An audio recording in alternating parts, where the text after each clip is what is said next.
Family Radio. When you hear us mention the AFR app, you probably think about your smartphone. We do have apps for Apple and Android users, but it doesn't stop there. If you have an Alexa, we've got you covered. But wait, there's more. Sorry. There's also an AFR app for Roku or Apple TV. So many ways you can listen to your favorite show, podcast, or music. Find out more at afr.net/apps. This is American Family Radio, a listener-supported ministry of the American Family Association.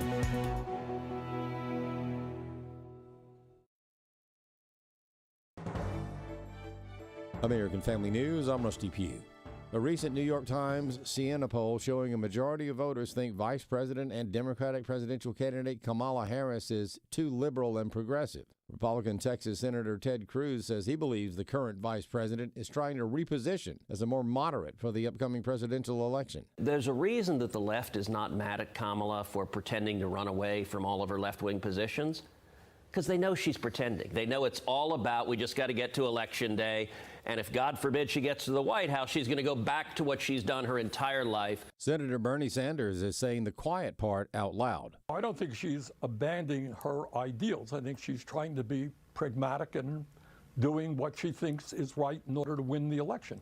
Her views are not mine, but I do consider her progressive. Trump 2024 National Press Secretary Caroline Leavitt says Bernie Sanders is saying what the Harris campaign doesn't want people to know. And that is Kamala Harris is a typical career politician who lies to get elected. And she is trying to run away from her record over the past 4 years, but she can't because it is the Harris-Biden administration. Kamala Harris cast the tie-breaking vote to create inflation. Kamala Harris is the border czar. She has allowed an invasion of more than 20 million illegals into this country. President Trump will finally hold her accountable for the failures of the past 4 years and also her failures throughout her entire career, dating back to her time as Attorney General from California and her time as a district attorney from San Francisco. She's made a lot of bad decisions and she can't run from them anymore. New Hampshire Republican Governor Chris Sununu talks about what he thinks is the one big concern for voters. The number one issue is still, it's not the economy, it's the cost of living, right? And that's one thing I encourage the former President Trump to really focus on, the rent, the cost of groceries, fuel, paying an electric bill. The big debate is tomorrow night, and former UN Ambassador Nikki Haley says the former president should only stick to the issues. When you call even a Democrat woman dumb, Republican women get their backs up too. The bottom line is we win on policies. Stick to the policies, leave all the other stuff. That's how he can win. The Democratic Party is pushing away the religious vote with anti-Christian policies as former President Trump works to court Catholics and other Christians. Trump campaign surrogate and former Arkansas Governor Mike Huckabee explains why. Because they've sold out to the far left, especially on the issue of abortion and marriage. These are issues that people who are people of faith care about deeply because they're biblical issues. They're not political. These are not left, right, liberal, conservative, Democrat, Republican. These are up and down, vertical, not horizontal issues. And so people who are really faithful within their faith, they're going to have to look at what the Democrats are purporting. They're anti-Israel. They're anti-life. And when you start taking on those issues that for many of us are biblical issues, then you lose us. And it's just as simple as that. And they're losing not just Catholic votes, but they've already lost the evangelicals. Some people are blessed with the means to have their children in a private or religious school, maybe even a homeschool setting. But that doesn't mean they should turn a blind eye to issues in public schools. Chris Woodward has more. Michelle Exner, senior advisor at Parents Defending Education, says it may sound like a cliche, but children really are our future. I've got a family, I've got 2 kiddos, and they are my entire world. And I know between myself and my husband, we're going to be focused on making sure that we give them the best development and upbringing humanly possible so they can find happiness and fulfillment, professional fulfillment when they become adults. Exner adds that the majority of children in America will continue to go to public schools, schools that are funded by tax dollars. They are also the future workforce in America. And so if we ignore essentially this entire sector of society that children are depending on to learn academics, right, and be able to hopefully become successful adults. If we as a society ignore that because perhaps it doesn't directly pertain to us, I think we're missing the bigger picture of what this means for America in the long run. I'm Chris Woodward. More news online at afn.net and on the AFN mobile app. I'm Rusty P. Streaming.afa.net has now become AFA Stream, and you can find it at stream.afa.net. You see, we removed the letters ing. Our experts have determined that eliminating those 3 keystrokes, multiplied over hundreds of thousands of AFA Stream visits, could reduce the national debt and maybe increase the gross domestic product. AFA Stream, formerly streaming.afa.net. Improvements to the economy are purely theoretical. Welcome to Today's Issues, offering a Christian response to the issues of the day. Here's your host, Tim Wildman, President of the American Family Association.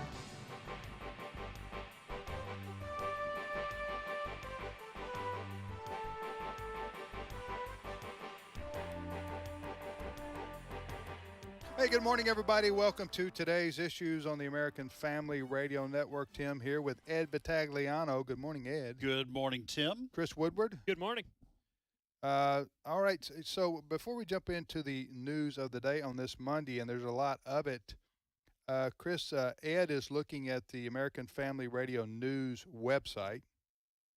I'm seeing you doing some video commentary on there, right? Yes, I have to fill in for Bronson. He's the eye candy of our newsroom. Right. We had to replace him last week during his absence with Grandpa Millennial there.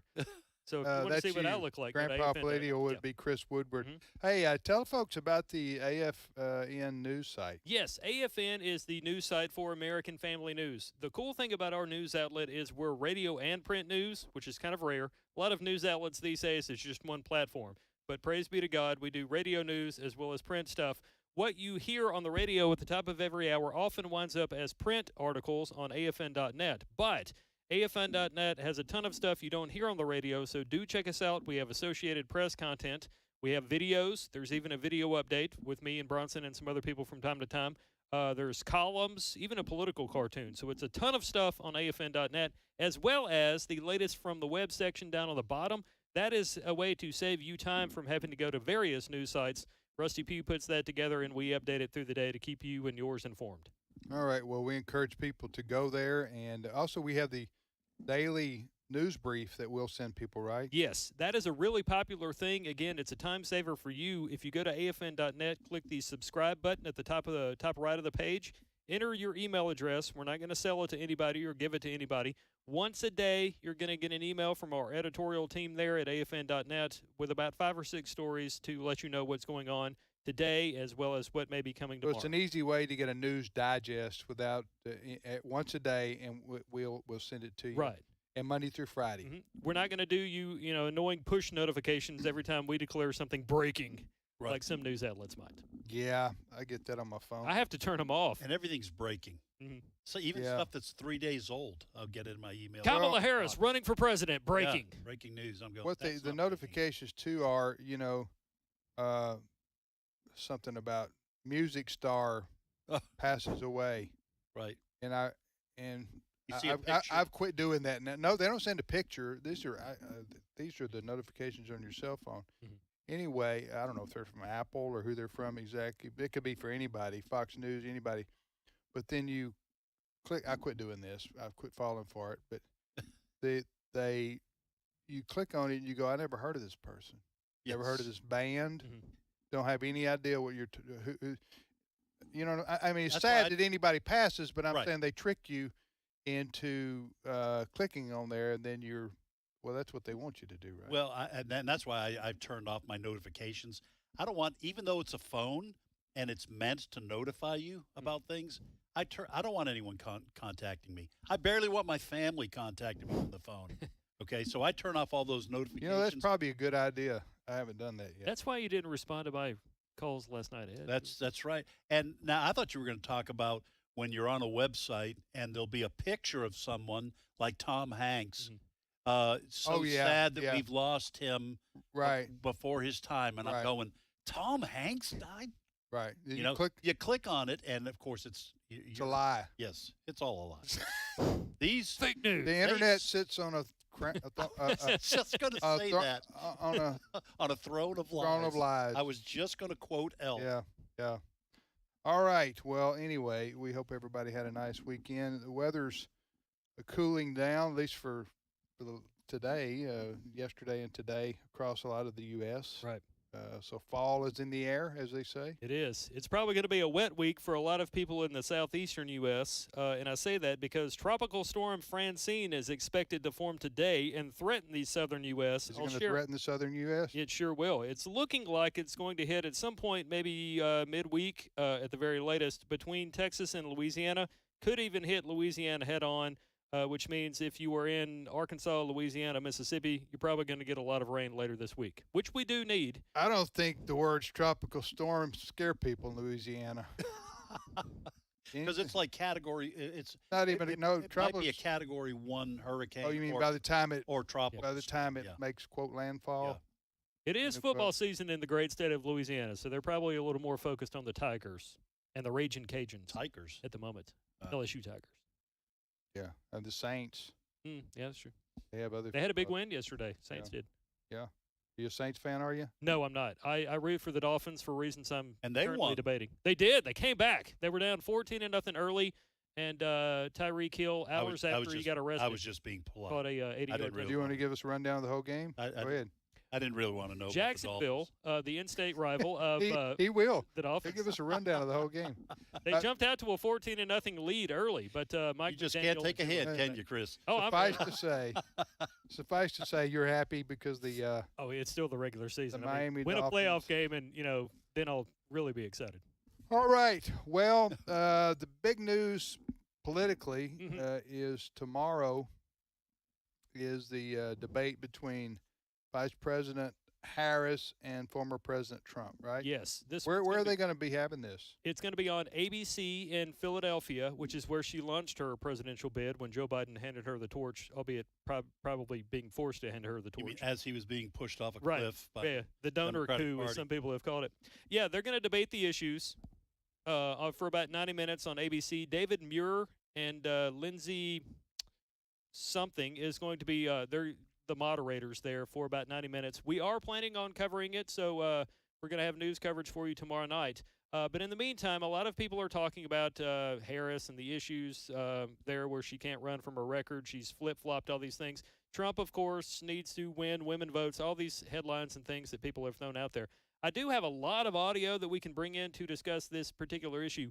One of the things that people are really talking about this morning is an interview that independent senator and former presidential candidate Bernie Sanders did on Meet the Press. The question was, hey, what do you think about Vice President Harris saying she was in favor of all these leftist things when she was running a few years ago, and now she is not in favor of those things? What do you think about that, Senator Sanders? Clip 1. She has previously supported Medicare for all. Now she does not. She's previously supported a ban on fracking. Now she does not. These, Senator, are ideas that you have campaigned on. Do you think that she is abandoning her progressive ideals? No, I don't think she's abandoning her ideals. I think she's trying to be pragmatic and doing what she thinks is right in order to win the election. Okay, first of all, Senator Sanders. Yeah. Pragmatic is not a word. Did you hear him? Now, I say that because we here who live in the southern part of the United States get mocked a lot for inventing words or pronunciations of words. But that happens all over the country, quite frankly. Yes. And right there you have a gentleman from, I use that term lightly, from Vermont who can't say pragmatic, says pragmatic, which may be a word in Vermont, I'm not sure. But he's answered. First of all, do you hear the pregnant pause when asked the question? Play that again. I want you to listen to this. Who is this asking him this? Kristen Welker, the host of Meet the Press. Okay, now remember, Sanders is, whatever you think about Sanders, Senator Sanders, he's the real deal. He's all in on socialism. Yeah, he's a socialist. unapologetically, and he's advanced the most liberal leftist ideas on big government and, universal health care and guaranteed living payments. What do you call that? Well, guaranteed annual income. All those kinds of I don't know if he's said that or not, but anyway, all these things he's known for years that he's been a proponent of, certain senators. And Kamala Harris has really lined up with him ideologically. And so she's from California. She's far lefty. But now she's trying to, quote, moderate some of her positions, which I think she thinks will help her in the election, to gain more moderate votes. But anyway, just play that one more time, because listen to the pause, because I think this is what I think. I think when the pause takes place, he's going to himself, yes, she sure has. She sure has done an about face. But then he says to himself, again, I'm interpreting, I can't say that because it might hurt her, and I'm going to use Pragmatic instead. So here we go. She has previously supported Medicare for all. Now she does not. She's previously supported a ban on fracking. Now she does not. These, Senator, are ideas that you have campaigned on. Do you think that she is abandoning her progressive ideals? No, I don't think she's abandoning her ideals. I think she's trying to be pragmatic and doing what she thinks is right in order to win the election. Now, see, now I can't unhear that. Pragmatic. Prig. Yeah. P-R-I-G. Listen, this is why people don't like politicians in general, all right? Because Senator Sanders' explanation of what Kamala Harris is doing is a lie, okay? She's not being pragmatic or pragmatic. Kamala Harris is lying, okay? He says she hasn't abandoned her principles. She's just trying to be pragmatic so she can win the election. No, she's trying to fool people into voting for her because her real ideas are so radical they might not vote for her if they knew that's what she was going to do. So this isn't being pragmatic. That's lying. That's deceiving the American voter. Now, shame on American voters if they're so low information that they don't know she's lying, but that's part of the game that's being played. Listen, I don't care if you're a Democrat or a Republican. You should tell the truth. You should tell the truth as to what you believe and what you stand for and what you're going to do when you get into office. But so many don't. They're always so busy being pragmatic, and I'm going to start using that from now on, that they are deceiving. They're deceiving the voters. Yeah. What do you think will happen tomorrow night? You have any kind of preview for us here? I don't. You mean as to what I think? Well, in particular, what she will do if she's asked. I don't know these interviewers. Typically, the journalists are liberal. They favor the Democrat. Typically, I'm saying. By the way, it's Lindsey Davis along with much. David Muir. Will be the moderators. They'll be the moderators. So but even if they're liberal, sometimes they can do a good job of asking the right questions. Right. I'm not going to say that won't happen, but if she's asked about questions like, what that exchange there between Sanders and that reporter, she said, well, what about you? Now you've changed on Medicare for all. Now you've changed on fracking. You've changed on. Somebody told me this morning. What did she say? I missed that. What did she say? Talking about Harris here, folks. Which one? She said she's in favor of a border wall. Oh, yeah. She said during the convention speech when she accepted the nomination that she would support the border bill that they blamed Trump for not becoming a reality earlier this year, late last year. They don't call that the border bill, though. They're the comprehensive immigration reform bill. Included in that bill, this is all according to Axios, which first reported that she was in favor of the border wall. Included in that bill is language for border wall funding. Therefore, people are saying that she's now in favor of border wall funding. Is she? Do we know whether she's answered that question directly? Well, she hadn't had very many interviews at all. These are questions that over the last 7 weeks. She should have been asked multiple times. All right, here's my prediction, okay? First of all, on the Republican side. Prediction for tomorrow night, you mean? For tomorrow night. Okay. Is that what you're asking? Yeah, the debate. On the Republican side, former President Trump has had almost 10 years of scrutiny in the media. He goes to hostile crowd, but speak before hostile crowds. When he went to the National Black Journalists Association, for example, he will talk to anyone, anywhere for hours on end. He's very experienced in front of the media. I will say the danger is he can get defensive and come across a bit on the sour side. That could turn some voters off if there's 5 or 10% of people who have made up their minds. Who probably haven't. However, I think he's going to actually do pretty well tomorrow night. On the other side, for Kamala Harris, we've already had staffers and former staffers say she doesn't like to be briefed. She skips briefings all the time. I'm not sure she has the patience to go through proper debate preparation. I don't think she I think she's in over her head politically. I don't think these questions are going to be like 2 minutes. I mean, 2-minute answers. I do not think she can memorize answers for that. She's going to have to ad lib, and I think that's going to be dangerous for her. She has a terrible record, along with Joe Biden, to try to defend. Her only hope is to deflect attention away from that and to promise to be pragmatic, like Bernie Sanders said. I think she runs the risk of possibly imploding on 1 or 2 questions, because I just don't think she's capable for 90 minutes of doing deep dives on issues if the moderators will push back and have follow-up questions with her. Yeah, I agree. I think the pressure is on her. I think former President Trump, as you say, has a world of experience with these debate situations and media and so forth and so on. So I think he may not help himself, but he's not really going to hurt himself. I don't think so. Tomorrow, there's nothing, everything about Trump is pretty well baked in, right? Yeah. People know what they're getting. They know what they're getting. But with Harris, not so much. So she might do fine. She might do fine, but I think it's high risk. I think this will probably be the only debate she does.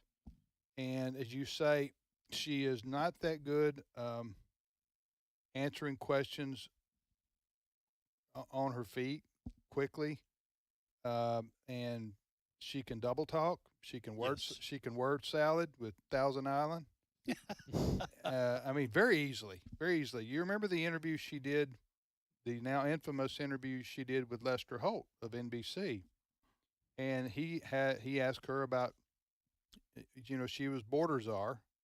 She says, "Oh, I'm not border czar." Yeah, well, she was appointed by. Remember the day that Biden appointed her, his representative, to oversee the border crisis. Right. I mean, if you want to call that border czar or not, I think that's just semantics. She was in charge of this administration's response to the massive millions of people coming to our country illegally, and she was going to explore the, quote, root causes. Right. Like this was some kind of term paper she was responsible for writing.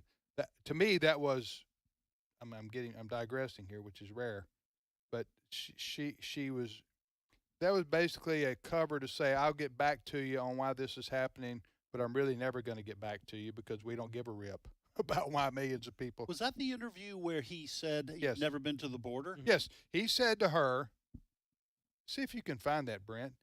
Lester Holt, NBC News, to his credit, said to her, but you've never been to the border. Or you've not been to the border, something to that effect. To which she sort of stumbled or looked at him like a deer with headlights and said, I've never been to Europe either. Never been to Europe either. In which most people are going, that what does that even mean? Right. Most Americans haven't been to Europe. Right. What kind of answer is that? That's right. She should have come back with, yes, I'm going, or I have been, or we're concerned of something. I haven't been to Europe. Then she said, I don't even know what that question. She said, I don't even know what that question. Anyway, it was what I'm saying. This was an example, And that was a taped interview. Mm-hmm. This was an example of her not being able to have a coherent, logical answer to a very simple question. And even if the two ABC moderators don't push the vice president on her responses, even if they have no follow-ups and they let her get away, in the CNN interview, I don't think Trump will, though. That's her problem. Yeah. Her problem is Trump's going to say, "Okay, I'll answer your question here in a second, but I want to push back on what she." And then she is, whatever prep she's done is not going to be good enough, I don't think, for her to have an answer when Trump presses her. On the CNN interview, if I've got these interactions with the media of Kamala Harris, she was asked about the economy, and she said, "I think Americans are looking for a new way forward." You remember that? Yeah. Oh, yeah. When was this? This was on the CNN. Was this not this was like CNN recently? interview? Yes. Yes, the CNN interview. And Trump, if David Muir and Lindsey Davis don't push back on her, that Trump is going to say, "A new way forward? You're part of the old way. I'm the new way forward. Right. You have put us through 4 years." And she's the one, I think, who could get flustered. Yeah. Trump is not going to let her get away with answers, cheap, easy answers like that, even if the ABC moderators refuse to hold her feet to the fire. To your point here about the, quote, new way forward on things like the economy, can I play a clip, Brent? Well, he's looking up something for me right now. Okay. Yeah. Well, I will say Lester Holt interviews Kamala that was Harris. one of the things. We don't have to play the clip, but I'll tell you what he said. Governor Chris Sununu, Republican out of New Hampshire, who has not always been a outright Trump supporter, does think that Trump needs to go after her on issues not necessarily involving the economy, but what Sununu called the cost of living, high fuel bills, high electric bills, high all kinds of things. And inflation. Yeah, because of things that have occurred during her time as the number two. Right. She has a say in these kinds of cabinet meetings. So it's almost like they exist. The whole Biden administration doesn't even exist. When Ben Stiller a couple of weeks ago was confronted, "Hey, who are you going to vote for?" And he said, "I think I'm going to vote for Kamala Harris. It's time for a change." He was ripped because it was like, time for a change? Like, she's not new. Well, yeah, it is funny because these even Harris herself slipped up the other day. It said a new direction, right? Then what you're saying? Mm-hmm. So a new country in a new direction. Well, what's you're Biden Harris, right? You're President VP. You've been taking us in a direction, and now you're saying you want a new direction. What's wrong with the direction we've been going? So you can't, it's contradictory. Yeah. Unless she wants to say, "I break with Biden on A, B, C, D, E," that's the direction I want to take. Yeah. Our country. I mean, there was a time where she was in favor of things that he wasn't. In favor of banning things or doing things that he wasn't, because he was the moderator. Yeah. Right. Well, Biden was considered the moderate in the pack. Moderate, yeah. In 2020, when you had Bernie Sanders there, he was about even with. Well, I don't know who was he even with Biden. Anyway, during the Democrat primaries, he looked like he could be a threat to Biden. Right. Yeah. He looked like he could get the nomination. That's why the Democrat hierarchy basically brokered a deal to take him out and put Biden at the top. Before South Carolina. And this was after a lot of people started courting really leftist stuff. In 2016, Sanders ran a successful campaign. He didn't get the nomination, but he got a lot of support against Hillary Clinton. Yeah. And then in between 2017 and when he ran again in 2020, a lot of people on the left, Democratic Party, started doing things like Medicare for all and all this other stuff. So Bernie comes out. He looks like he's probably going to be a lock for it.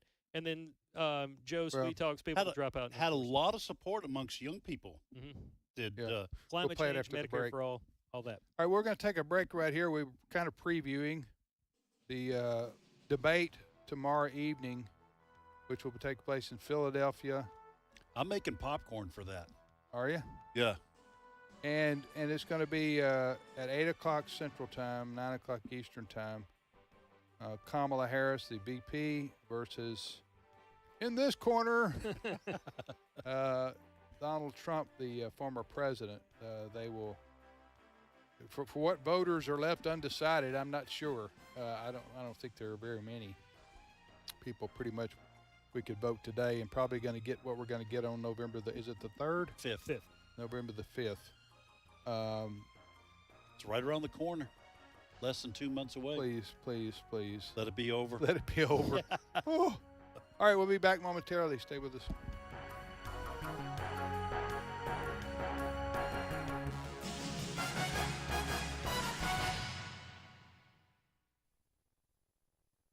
It's my turn.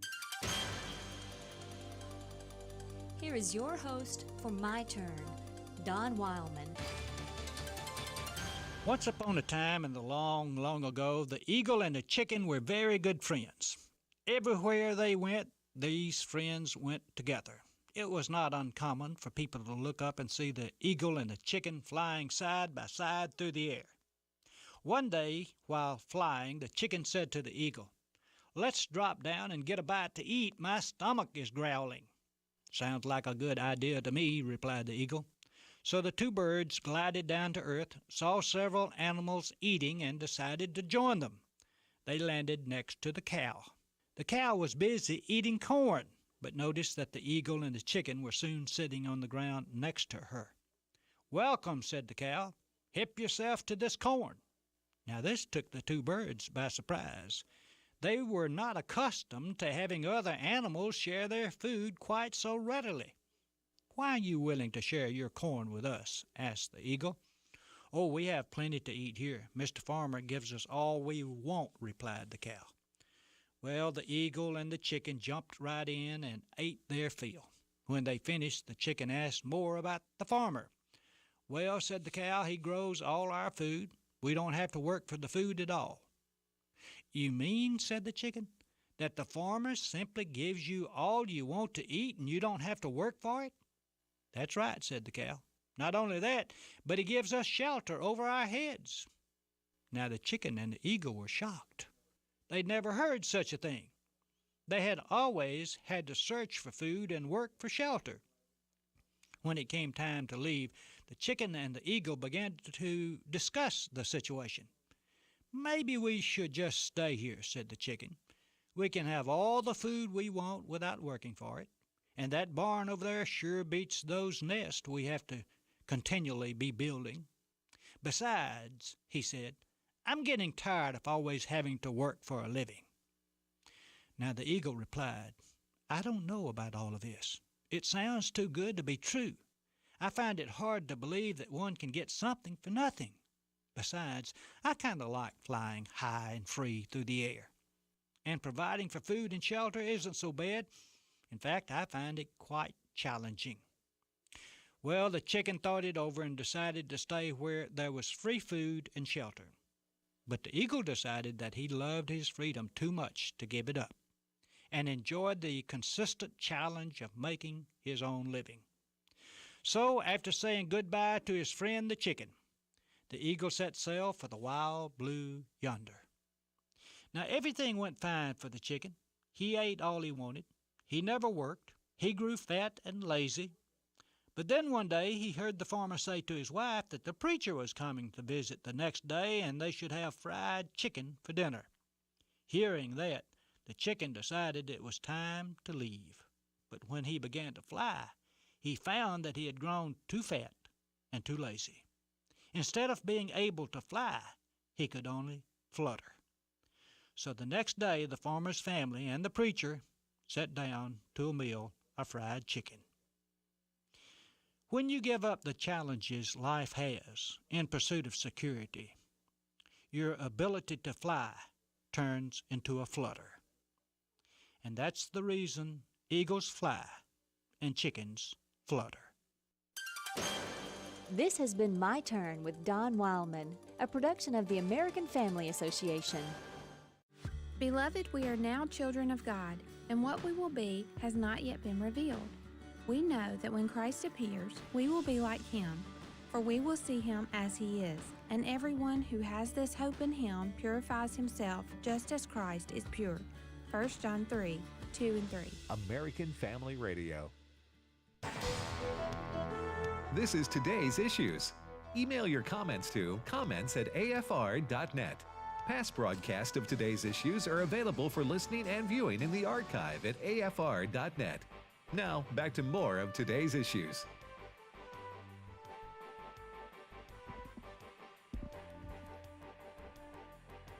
Hey, welcome back, everybody, to today's issues on the American Family Radio Network. Tim with Ed and Chris, and we thank you for listening. The weather report is that there's a tropical storm. I didn't even know about this till this morning. That's going to hit between Texas and Louisiana tomorrow. Is that right? Yeah, looking like or Wednesday at the very latest. I'm going to see what they just posted here. Tropical storm Francine. Yep. Well, I'll tell you what, much of the southeast could use some rain, honestly. Right. We have a very dry summer. I think the state of Mississippi, at least North Mississippi, where we reside, is in a band burn. Yes. Because it's so dry. Yeah. Which is, so, nobody wants 3 inches in 12 hours or 24 hours with the flooding that caused, flash flooding that causes. Yeah. But I'm just saying a lot of the southeast at least could use some. Right. Could use some rain, which is unusual to say. Yeah, right? because this is a pretty wet state. Yeah. Generally speaking. All right, so we were previewing the debate tomorrow. We were just talking about the pressure is on Vice President Harris, not really on former President Trump, because she's new to this game. I wanted to play what I was talking about earlier to demonstrate how she struggles, or at least maybe she'll do better. Maybe she's learned in terms of how to answer hard questions. But this is the exchange that I was talking about earlier. This was one of those moments in her term as vice president where people just said, well, she's done for, basically, because she doesn't have the ability to be president. That's before Biden, his mental faculties just went so far bad that they didn't have a choice. The Democrats really didn't have a choice but to pick somebody new, and she was the one who emerged. Harris was. A lot of people thought it'll be Hillary Clinton or it'll be Gavin Newsom, the governor of California, or somebody else. Some goofballs predicted Michelle Obama. Yeah, don't know who that was. What kind of idiot would predict that? Michelle Obama. Okay, it was me. Probably. Many people think she could win handily. I don't know, but she doesn't want to be president, at all. She has a good life right now, vacationing with George Clooney in the Mediterranean, multiple homes, and she's got 3 homes, Hawaii, Martha's Vineyard. I mean, for a socialist. The Obamas are killing it. Okay? They really are. They're really faking being a good capitalist. They're so concerned about climate change, they have a gigantic house on a cliff where the sea levels are rising. Yes, and they're not worried about it because they can move to one of their other homes. Yeah. All right, so here's that exchange between Lester Holt of NBC and this is probably 18 months ago or so, I guess. Go ahead. Do you have any plans to visit the border? At some point, we are going to the border. We've been to the border. So this whole thing about the border, we've been to the border. We've been to the border. You haven't been to the border. And I haven't been to Europe. And I don't understand the point that you're making. I don't understand the point that you're making. That's the problem. That's probably more revealing than anything. It was clear what Lester Holt was saying. She said, 3 times? We've been to the border. Who's we? Yes. She got multiple personalities or something? And so Lester Holt said, because I guess what Lester Holt was thinking is that the vice president was saying the administration has been to the border. When she that isn't what he asked, though. He that said you. Yeah. And to his credit, he says you haven't been to the border. And then she goes, I haven't been to Europe. And I don't understand your question. How can you not understand the question? The question is, you said we've been to the border. Lester Holt says, yeah, but you haven't. The overarching point of that exchange right there, which hurt Harris in her numbers, as in her approval numbers, is that she didn't go to the border because she didn't want to go to the border. Because if you go to the border, it brings attention to the crisis at the border, which is the responsibility of Biden and Harris to protect our country from millions of people coming here illegally, when that's what they want. Right. They want people to come here. Perfectly said. They want millions of people to come here illegally and pour into our country. That's because they think, the Democrats think that one day soon that will benefit them greatly if they are able to get these people to become citizens, or in some cases, people want them to vote without even being citizens. Mm-hmm. So that's the desire of the National Democrat Party. They won't necessarily say that out loud. Now, some of them, like the mayor of New York, for example, who have to deal with the real-world implications of whatever it is, 100,000 new people flooding into his city that he's supposed to take care of, they're squawking. Yeah. But the National Democrat Party does not want to do anything about stopping illegal immigration into America because they think that that's going to benefit them at some juncture in a big way. One of the things I wanted to point out was, a lot of people on the left have tried to take up for Harris, saying she was never a border czar. She was never given that title, even though the responsibility she was given does classify her as the, quote, border czar. It's semantics. Now, let's go back to the Obama administration. That's when the term czar kind of became widely used in American households. It wasn't in reference to, like, Russian, monarchy czars, but czars meaning a person put in charge of something. Nobody during the Obama administration pitched a fit when people were referred to as Obama's czars. As a matter of fact, I found a Politico article from 2009, and the headline is President Obama's czars. And they said he has so many, we started keeping a list. Interestingly enough, in 2009, a guy named Alan Bernson was actually referred to as the border czar, and nobody cared. No. But in 2024, it's an issue, and you're sexist if you use it against her. Okay, to the point, Harris and her supporters better hope that what we just played between her and Lester Holt doesn't happen tomorrow night. That's what I'm saying, because that could hurt her. Those kind of answers would hurt her. But first of all, Trump wouldn't let her get away with it. Right. I don't believe. Right. And those things are going to wind up in ads. I don't even think she's going to want to talk about the border very much. I think she'll move on to, well, we're doing everything we can, and blah, blah, blah, blah. She's just going to say some pablum. Right. I think, and of course, Republicans can say pablum too. Right. It's not the dominant. It's not dominated by one party. But I think again, I think if this were a heavyweight boxing match, I think the money would be on Trump. It'll because of the reasons we've expressed here, but we will see what happens tomorrow evening. One of the things that the moderators may bring up is the fact that she finally has put some policy on her campaign website. Fox has this story. I'll share it on our Today's Issues Facebook page. It does not go into detail. Imagine that. But she does separate her stuff into 4 sections. Build an opportunity economy and lower cost for families. Safeguard our fundamental freedoms. Ensure safety and justice for all. That's where she's going to push abortion. And lastly, the other one is referred to as keep America safe, secure, and prosperous. If she brings up the border bill, she will use it as a way to say Trump is the reason why Republicans voted against that bill several months ago, and it's his fault. Well, I've heard Trump respond to that. He has a very good answer to that. I don't think that's going to work, but we'll see what happens. I've heard him. He has a very good answer to that. You're listening to Today's Issues on AFR. Tim, Ed, and Chris. Next story, Chris. Well, a lot of people on the left, including Democrats, have started to float the idea of Russian interference in this election. Whenever they start to see bad poll numbers, it becomes Russian interference in this election. They want to blame the boogeyman out there for why Republicans are gaining ground in states where Democrats don't want them to. So for about a week now, people even in the Justice Department have started throwing out this idea that the Russians are going to interfere in our election. That was a topic for discussion over the weekend on CNN.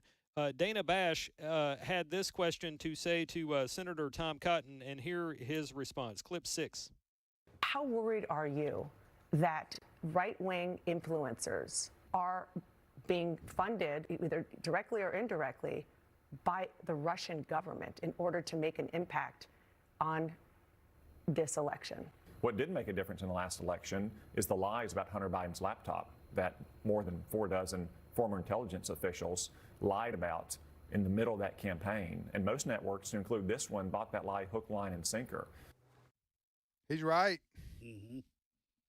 That's one of the most shameful moments in American, and let's say in my lifetime. What was the signed statement by almost 50 members of the intelligence community, past and present, saying this was Russian. The Hunter Biden laptop had all the markings of Russian disinformation. About Hunter Biden's laptop. Yeah, and then the mainstream media and the social media giants all put a lid on covering it. All bought that. Well, and during the debate between Biden and Trump, Biden said that's been dismissed by more than 50. Yeah. Hunter's laptop story is not true, and backing me up are 50 high-level national security experts. Yes, who had letter. not seen the laptop. No, they didn't know. They didn't know whether. What happened there was this. You've heard the expression "deep state." Right. Now I don't know how sinister the deep state really is, but I define deep state as institutional federal government bureaucrats and leaders who have been there a long time, and they are Democrats, and they don't like people who don't subscribe to sort of globalism. I say sort of globalism. I don't know exactly how to define that, but you know it when you see it. Right. Globalism, and so they wanted they wanted desperately these 50 people. They put their names on this letter almost immediately when the laptop story broke, when they didn't know what the truth was about the laptop. As it turns out, it was all true, right? But they saw that in this moment. This was what was this, a few weeks before the election? Yeah, it was within 2020. I think it was within 6 weeks or 2 months. Okay, so they saw this as potentially hurting Biden and costing him the election against Trump. So they were so against Trump that they said, we don't care whether what we're saying is credible or not, or true or not. We're not going to wait for the information to come out about the laptop. Right. We're going to go ahead and say it's Russian disinformation because we want to help Biden win. And then the parts of the media that did want to cover it, like the New York Post, broke the story. The article on it, you couldn't share it on Facebook. Right. I mean, right. No, it was they were all the deep state. Yeah. These liberal progressive organizations all joined in cahoots. Facebook, Twitter at the time, to suppress the Hunter Biden laptop story, which was basically been vetted by a very reputable news source called the New York Post. And they all joined in to suppress it, CNN, and call it Russian disinformation because they knew the potential to hurt Biden in the election. They wanted him to win. They were against Trump, and so they went with Russian disinformation in a hopes that it would, and it did end up helping. Yes, I saw it helping Biden. I saw one survey where 17% of Democrat voters said if they had known about the laptop, it might have affected their vote. And to your guys' point, too, it's not a conspiracy theory on the right to say that Facebook suppressed the story. We know from the letter that Zuckerberg recently signed to the House Republicans that one of the issues that the Biden-Harris administration and their allies wanted them to suppress was the Hunter Biden laptop story. Yeah. So, when people say Republicans have to, especially on national elections, have to fight with one hand tied behind their back, the liberal media is overwhelmingly in favor of the Democrats, and the legacy media and the big social media based in California, they're just all groupthink almost. Yeah. So you can watch, Newsbusters from time to time, and Steve brings these clips in here where it's different people on different channels saying pretty much the same thing. It's like somebody gives them a press release with bullet points, and they just go on there and rattle off those claims. Yeah, next story. Well, I want to bring people's attention to a case out of Colorado. It's a federal lawsuit filed by Alliance Defending Freedom, or ADF, on behalf of at least 3 families that are claiming Jefferson County Public Schools there in the Denver area is violating their parental rights. Apparently, the school system there, Jefferson County Public Schools, has an overnight accommodations policy that the school bases on so-called gender identity and not sex. In one of the client's cases, the family claims that their daughter went on an overnight school trip to Washington, D.C. and Philadelphia, and when she was preparing to go to bed, she became aware that her roommate for that hotel stay was not, in fact, a girl, but was a boy identifying as a female. And there are other cases that ADF has included here in their press release. I'll share this on our page. One family was concerned that their child, who was going to go to outdoor lab, was going to have to, he actually got there and realized his counselor was a female. And the facility wanted her to keep tabs on how long the kids were in the shower, and the boys were scared of this to the point that campers didn't take showers that week because they had the hibby-jibbies from their counselor being a she when they thought it was going to be a he. So this is a federal lawsuit. It was just filed. It's going to be months, maybe even a year before we get anything out of it. But I do have a soundbite here from the attorney, Mallory Slate of Alliance Defending Freedom, telling AFN, no matter where you live, parents everywhere should be concerned about and paying attention to this kind of case. Clip 10. Parental rights matter in every state, and parental rights are being attacked in this country. And what we are really fighting for is two things. First, that we allow parents to be the ones to make decisions for their children. And number two, that school districts give parents the information necessary for them to make informed decisions for their individual children. Those two things, regardless of where you live or what school districts you are in, those two things should be applicable to every parent and every school district and every child in this country. So we do have that on our website, afn.net, for more on those families and their claims. Well, this is going to continue as long as blue states, blue cities, as long as you've got a federal government right now, the Biden administration, that is pushing this transgender nonsense. You're going to have parents in direct conflict with those who are calling the shots. And by the way, when I say transgender nonsense, folks, please understand, I am not being dismissive of or mocking people who are confused about their gender. I mean, this is a real struggle for a lot of these people. It's a form of mental illness, if you will, but at the very least, it is a real confusion that these people are suffering. So I set that aside. When we're talking about transgender nonsense, we're talking about the policies that result in these kinds of bizarre circumstances where a girl discovers there's a guy in her hotel room who claims to be a girl. Now, no parent, I don't even know if liberal parents want that to happen. Like 11 or 12 at the time. Oh my word! And what was the man pretending to be a girl? What was his role? Well, it was another student. That was another student at another venue that involved overnight stays. But it was a boy. Correct. Who said he was a girl. These are bizarre. Well, again, we're not making this up. This is the kind of thing that Biden is pushing. Biden and Harris. The Title IX change that they want involves overnight accommodation. Yeah, this is not theoretical. That the Biden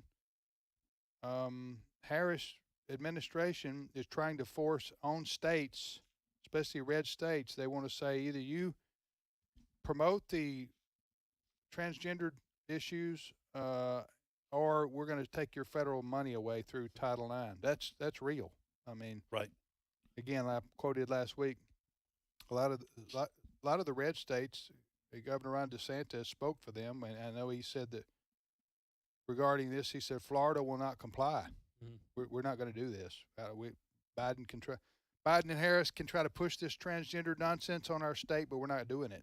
I think that's in federal court right now. It is. Yeah, the Title IX stuff is kind of in legal limbo. In some states that didn't challenge it, like Massachusetts, for example, the Title IX changes are in effect. But if you're in like Missouri, Mississippi, and a bunch of other states, it's kind of up in the air. You don't have to comply. But that is something that's been around for a long time. As long as I have been on this planet called Earth, people in positions of political office have said we need to get rid of the Department of Education and stop these kinds of things. And here we are, 2024. Well, we it's still not have going to happen. Department of Ed. We're not getting rid of any agency.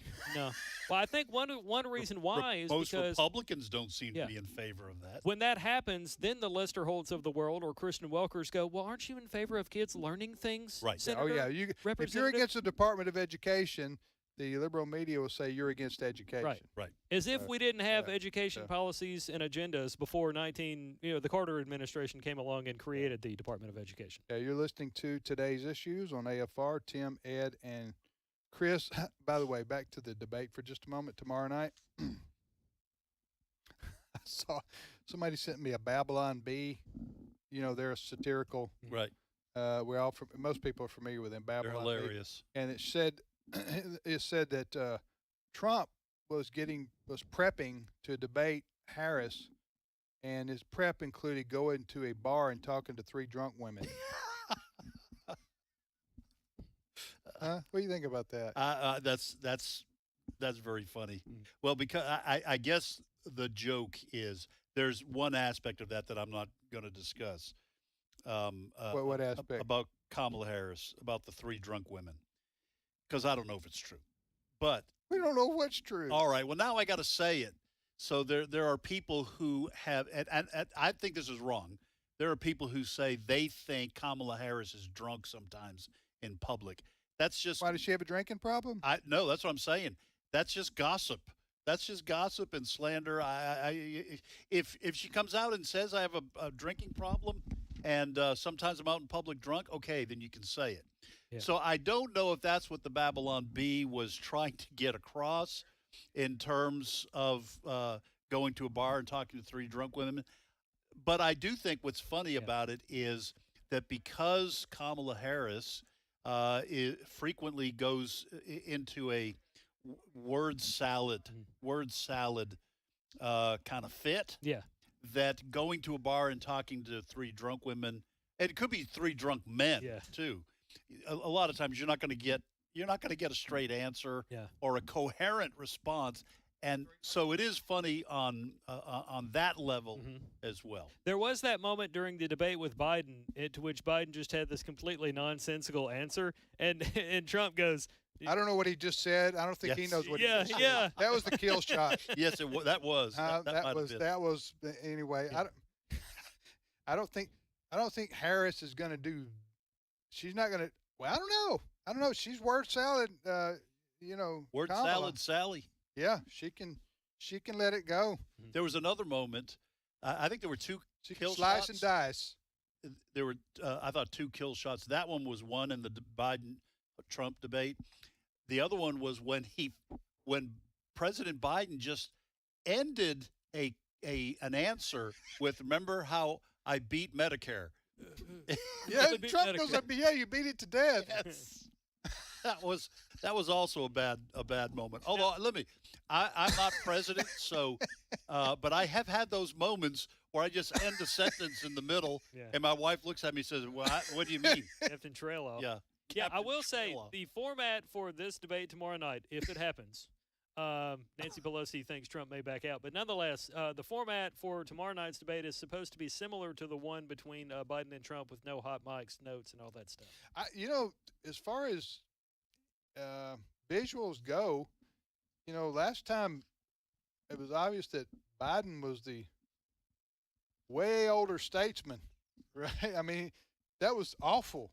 It was. From the moment, as we say, bless his heart. From the moment Biden shuffled out, and then started staring into space. That was strange. That was. I don't know. That was almost Saturday Night Live. I don't know where Jill Biden was sitting, or his staff, or whatever, because he wouldn't look at the camera. He would just stare off to the side. Yeah, it was odd. What I'm saying is, to the extent that this matters, it's superficial, I know, but tomorrow night Trump will be the old guy. Yeah. So if that matters, I don't know, but you know what I'm saying? Yeah, he needs to bring energy. Because I will say this, Kamala Harris sometimes can do the word salad thing and not make any sense, but she looks energetic while she's doing it. Yeah. Oh, yeah. So you don't want to have that kind of She's contrast. 59. He's 72. She's Late how old is she? 59. Oh, 59, yeah. But Trump is like the political energizer bunny. Yes. Huh? He'll probably be salivating. He'll have a couple Big Macs. He'll be ready to roll.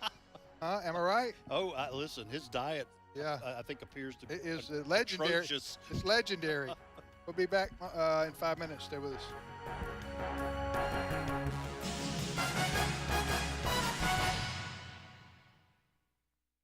The views and opinions expressed in this broadcast may not necessarily reflect those of the American Family Association or American Family Radio.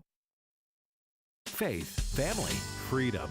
American Family Radio. Peter Rosenberger, author of the book A Minute for Caregivers, When Every Day Feels Like Monday. I've been a caregiver for nearly 40 years, and I know how important it is to encourage a family caregiver. I also understand that caregivers don't have a lot of time, and each chapter of my book can be read in a minute. It's encouragement, support, and each chapter will point you to safety. Oh, by the way, they're all written in fluent caregiver.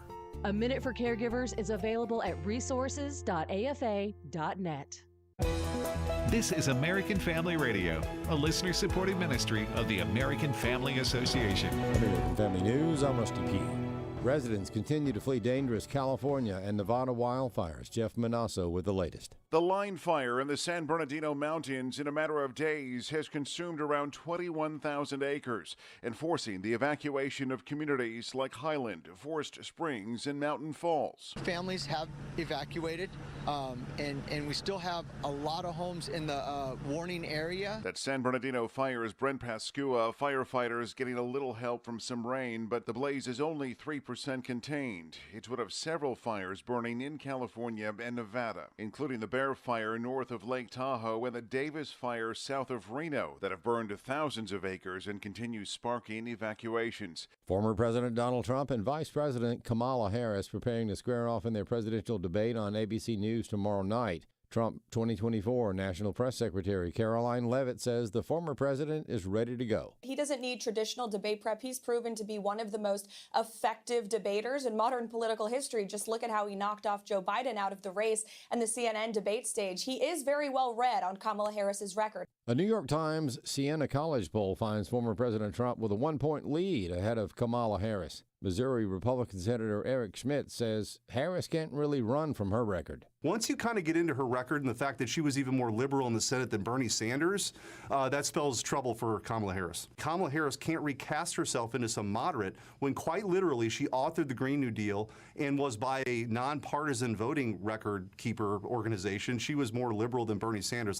Former President Trump facing some legal troubles ahead of the November election. David Spunt has more on where everything stands with the former president. Donald Trump was staring down 6 individual cases. 2 are federal cases. Both essentially are somewhat on ice right now. The only one that went to trial was the Manhattan case, that hush money case. That right now has a sentencing that's been set back to November. The case in Washington, D.C. deals with Donald Trump's alleged efforts to try and overturn the 2020 election results. A judge last week ruled that she's going to hold dates past the election, and Judge Eileen Cannon, a Trump-appointed judge dealing with those classified documents down in Florida, dismissed that case outright. Then we head down to Atlanta, Georgia, where District Attorney Fani Willis promised a trial months after she indicted Donald Trump. Months likely are going to turn into years.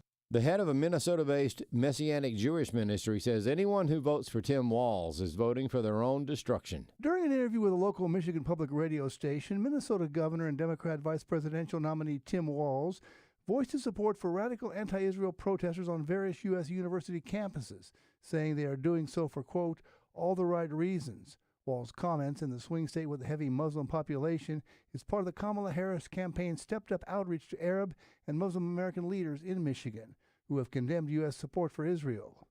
Jan Markell is founder and director of Olive Tree Ministries and host of Understanding the Times on American Family Radio. This guy is absolute evil.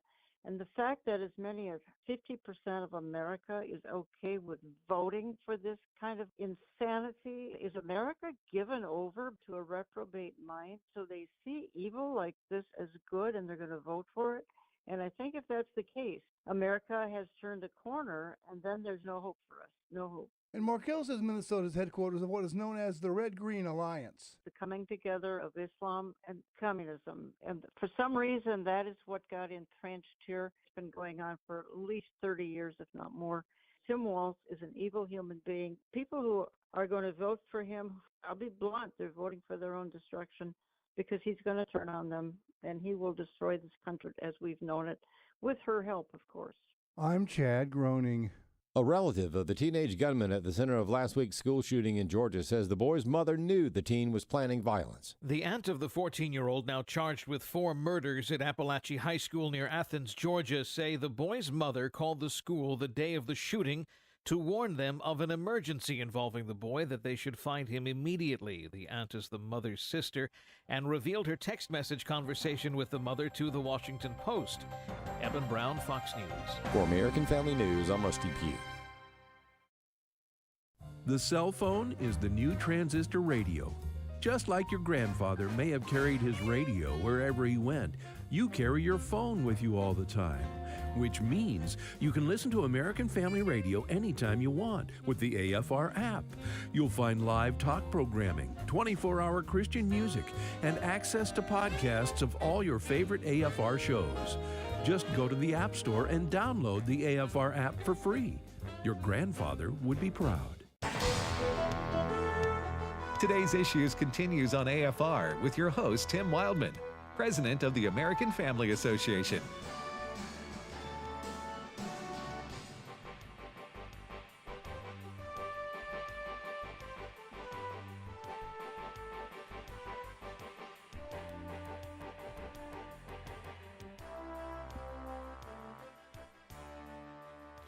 Welcome back, everybody, to today's Issues on the American Family Radio Network. Tim with Ed, and now Steve Paisley Jordahl joins us on this. By the way, it's Monday, September the 9th, 2024. Yeah, all day. Good morning, everybody. That's what my mom used to say. I would say, you know, in school, in high school or something, you know, you get busy and you go, is today Tuesday? She'd say, all day. Now I'm doing mom jokes, huh? Yes. I didn't like it when she said it, Steve. By the way, in the world of sports, did you know Aaron Rodgers? You know, he plays tonight. His team, the Jets. Is he really? I was just wondering if he was still. He's 40 years old. I thought he was hurt. I didn't see his stats at all. He was injured all last season. Oh yeah, he first game. 2 plays but in. What I'm saying is, what's the average age? Not the average age, but wasn't Tom Brady like 42? Yeah. When he quit, so I guess 42 is the new 32. Yeah, I guess these guys, of course, when they get paid the kind of money these guys get paid, it's hard to give it up, I'm sure. Huh? All I know is I just turned 66. 66 is the new 76. With me, it just goes in the opposite direction. Oh, is that right? You just sort of. I'm just kidding. Anyway, I just remember when most professional athletes, especially in football, used to be done by the time they were 33, 34, 35. Right. Now they're. That's probably true most of the time. There are certain positions that tend to last longer than others. They protect quarterbacks an awful lot. So a lot of I've heard several people in the prime of their football career, linemen, linebackers, defensive people that hit a lot. Yeah, they're stepping out because they say I could have 5 more good years. Yeah, but I want to be able to think and talk when I'm. And their walk. Joints, their joints. You know, George Blanda, you know this, being a Raider fan. Yeah. George Blanda played in like to his 50-something. He was a kicker and a backup quarterback. I saw him throw a touchdown pass, actually. I remember him coming in off the bench. I was there. When it was he right threw after that touchdown pass? Right after the Civil War, right? Yes, just about. He was 50 years old. You're kidding me. I'm going to look up. Yeah. Are you looking it up? You can't look it up because we don't have internet, but I do because I'm special. Okay. Look up how old I'm. George Blanda. I remember the name. Sure he was number 3. No, it was LaMonica. Number 16. Mad Bomber. That was number 3. Daryl LaMonica was. Daryl LaMonica, number 3 for the Raiders, but Kenny Stabler, number 12. The yeah. Snake. So how old? I got to know before we move on here to The rest of the news. No pressure, Steve. I got to know how old George Blanda was. George Blanda retired at 48. 48. Yeah, all right. Still. What was his number? Maybe his number was 50. 16. George Blanda? Yeah. No, that was Jim Plunkett, wasn't it? Well, it was both. They could. It was both. They Unless your number's retired. They start doing letters if they could only use numbers once. So he retired when he was 48. I don't know why I thought it was 50. By the way, have you seen the new kickoff formation for the NFL? Yeah, it's weird. You haven't? You just have to see it. The teams, okay, kickoffs in professional football, I guess in college, they used to start like at the 35, right? And then you kick it to the other end zone, and the team runs it back. They've moved, I think for safety reasons, probably. They've moved the kickoff players, except for the kicker. They moved them down to like the 40-yard line of the opponent. And the Are you serious? It looks weird. They're lining really up. Looks weird. They're lining up. I think around the 40, and the return team is lining up. They have to line up at the 20, and then there's two people or however many back there to receive it.